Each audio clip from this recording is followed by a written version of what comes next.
पहाड़ियों के बीच बसे एक 5वें गांव में राघव नाम का एक मेहनती किसान रहता था। राघव अपने खेतों के प्रति अपने अटूट समर्पण के लिए प्रसिद्ध था। वो खेतों की अत्यंत सावधानी और निष्ठा से देखभाल करता था। उसके दिन सूरज की किरणों की धरती पर आने से पहले ही शुरू हो जाते थे और वह अथक परिश्रम करता था। बीज बोता था और आशा और प्रत्याशा के साथ फसलों का पोषण करता था। उसके अथक प्रयास के बावजूद साल दर साल उसकी फसल उतनी खराब नहीं होती थी। सूखा, बेमौसम बारिश और कीटों के आक्रमण ने बार बार उसकी आकांक्षाओं को तोड़ दिया। फिर भी राघव कभी निराश नहीं हुआ। इसके बजाय उसने इस ज्ञान में सांत्वना और प्रोत्साहन की तलाश की कि दृढ़ता ही कुंजी है। राघव का गांव सांप्रदायिक भावना से समृद्ध था और हर शाम किसान गांव के चौराहे पर अपनी जीत को साझा करने के लिए गर्म प्यालों के साथ इकट्ठा होते थे। यहीं पर राघव की मुलाकात शहर से आए एक कृषिविद विभोग से हुई। राघव की कहानियों और उसकी दृढ़ भावना से प्रभावित होकर विभोग ने नई तकनीकों और टिकाऊ कृषि प्रथाओं को पेश करके मदद की पेशकश की।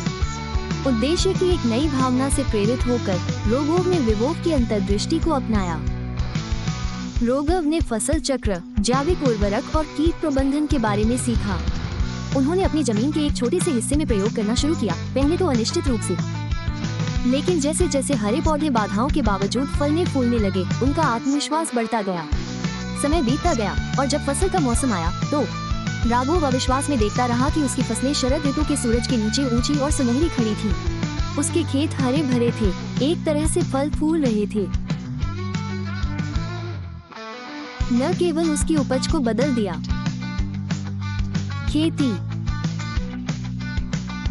बल्कि के लिए उसके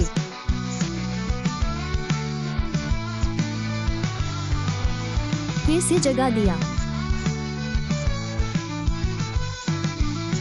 जुनून को भी। रोगों की विपत्तियों के विरुद्ध अथक परिश्रम से लेकर स्वर्णिम फसल काटने तक की यात्रा दृढ़ता, नवाचार और सीखने की भावना का प्रमाण हो। उनकी कहानी पहाड़ियों से परे फैल गई। कई संघर्षरत किसानों के लिए आशा की किरण, समुदाय में जोश भर दिया और अन्य लोगों को सभी बाधाओं के बावजूद अपने सपनों को साकार करने के लिए प्रेरित किया।